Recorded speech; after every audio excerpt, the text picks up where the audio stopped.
Raden Mas Suwardi Suryaningrat atau yang sekarang dikenal sebagai Ki Hajar Dewantara, lahir di Yogyakarta 2 Mei 1889. Berasal dari keturunan Ningrat menyebabkan ia memiliki hak khusus untuk menempuh ilmu yang lebih layak, berbeda dengan pribumi lainnya pada masa itu. Setelah menamatkan pendidikannya di sekolah dasar, ia melanjutkan pendidikan ke Stovia. Saat berada di Stovia, Suwardi bertemu dengan Cipto Mangunkusumo dan Dewi Dekker yang menjadi sahabatnya. Selamat pagi para siswa, hari ini kita kedatangan murid baru. Kamu silakan maju dan perkenalkan dirimu. Selamat pagi Bu, nama saya Raden Mas Suwardi Suryaningrat. Saya berasal dari Yogyakarta.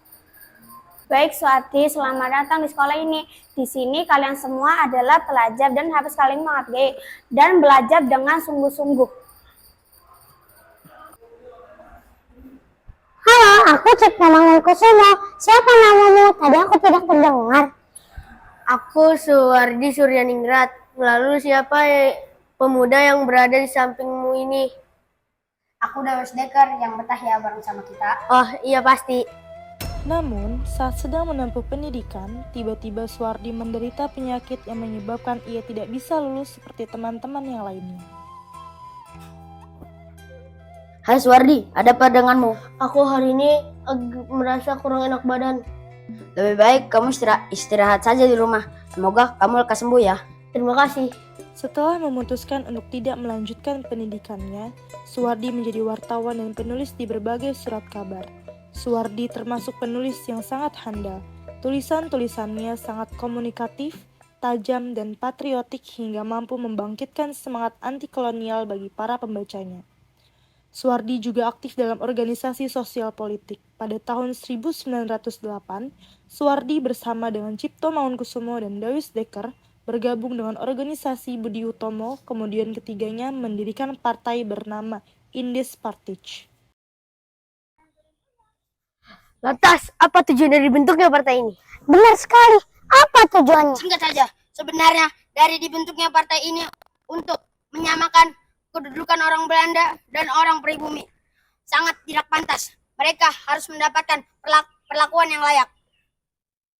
Suwardi dan Cipto Mangunkusumo membenarkan ucapan dari Dewi Dekker. Indes Partij telah resmi didirikan. Apakah kalian sudah mendengar beritanya? Sudah, aku sangat tidak menyangka kepada pemerintah Belanda. Tega-teganya mereka meminta sumbangan kepada rakyat pribumi. Mereka meminta sumbangan atas kemerdekaan atas Perancis. Benar sekali. Kok bisa-bisanya mereka merayakannya di sini dan meminta sumbangan pada rakyat pribumi? Benar-benar kurang ajar. Suwardi pun menyusun kata-kata untuk memberikan kritik pedas atas kekecewaannya terhadap sikap pemerintah Belanda yang terlalu sewenang-wenang terutama pada warga pribumi. Kemudian, setelah selesai menulis, Suwardi mempublikasikannya pada media. Tulisannya yang berjudul "Seandainya Aku Seorang Belanda" menjadi sangat terkenal pada masa itu. Gubernur Edinburgh sangatlah marah dan menangkap Suwardi karena telah berani memberikan kritik kepada pemerintah.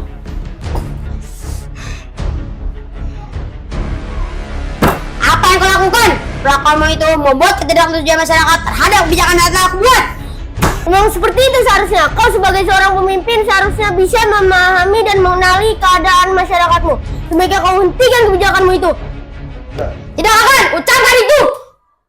Cipto Mangunkusumo dan Dewi Dekker berusaha untuk menolong Suwardi dengan menemui Jenderal Edinburgh, namun hanya penolakan yang mereka dapatkan. Anda pertimbangkan lagi keputusan ini, Jenderal.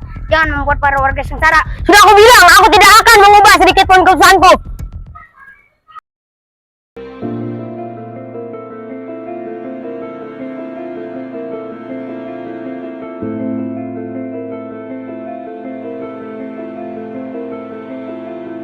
Suwardi, ibu mendengar kamu sering membuat artikel yang cukup berani. Apa tujuanmu sebenarnya? Tujuan saya sederhana, Bu. Saya ingin membuka mata rakyat agar tahu pentingnya pendidikan dan kebebasan berpikir.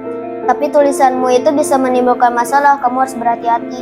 Jika kebenaran harus dibungkam karena takut, lalu siapa yang akan memperjuangkannya, Bu? Baiklah, Suwardi, semoga berkat tulisanmu, para pembaca menjadi lebih semangat belajar.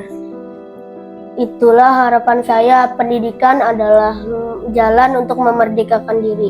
Baiklah, Ibu mengerti niatmu, tapi ingat, gunakanlah ilmu dan kata-katamu dengan bijak. Terima kasih, Bu. Saya akan berjuang melalui pendidikan dan tulisan.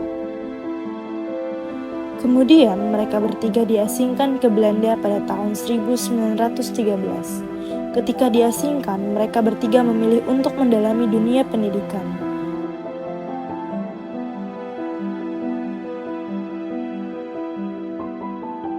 Suwardi pun kembali ke Indonesia pada bulan September 1919.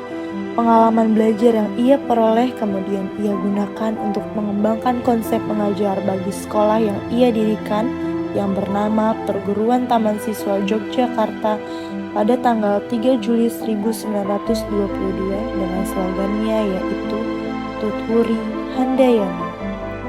Ia menginginkan agar para warga mendapatkan pendidikan dan perlakuan yang setara. Dengan perjuangannya yang begitu hebat, Suwardi atau Ki Hajar Dewantara kemudian dikenal sebagai Bapak Pendidikan yang menyelamatkan nasib warga pribumi yang juga ingin mendapatkan pendidikan yang layak.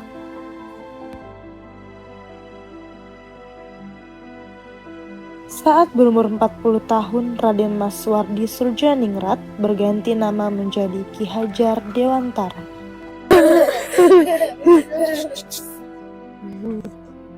Selamat pagi, Mas Raden Suwardi. Baik, selamat pagi. Dipikir ya, panggil saja aku Ki Hajar Dewantara. Ngapunten panggilan di kebutan pantes kange panjenengan Raden. Namun kalau itu keinginan panjenengan, kami akan mencoba membiasakan diri.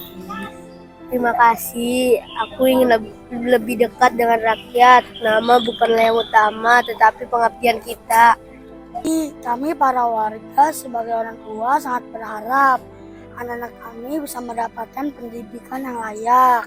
Itu sedang aku perjuangkan. Pendidikan harus bisa dirasakan bagi semua kalangan, tidak hanya kaum tertentu.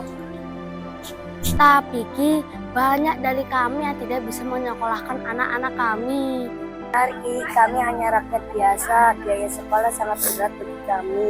Tenang saja, aku ingin mendirikan tempat belajar yang terbuka bagi semua tanpa memandang status.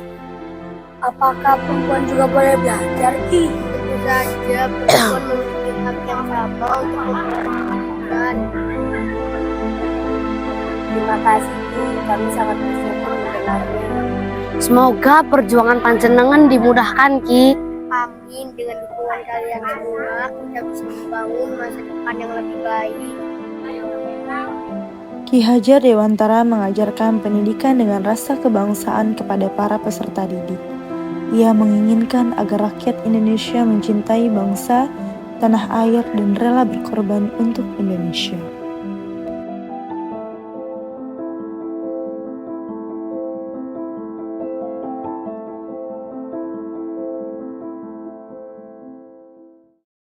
Demokrasi yang kita adakan, misalnya kita menghilangkan titulatur. Semua orang yang masuk ke dalam taman siswa hilang titelnya Mas, Raden, Raden Mas, Raden Ayu, Raden Ajeng. Ia masuk ke dalam taman siswa dengan Behind the scene. Pak, saya bingung kan, Pak? Pak, dia senyum, Pak. Warga Belanda dan warga pribumi. Begitu. Sangat tidak menyangka kepada pemerintah Belanda. Tega-teganya mereka meminta sumbang. Gerah, Pak. Bukan, perlakuanmu itu membuat ketidaktujuan masyarakat. Iya, lebih lagi.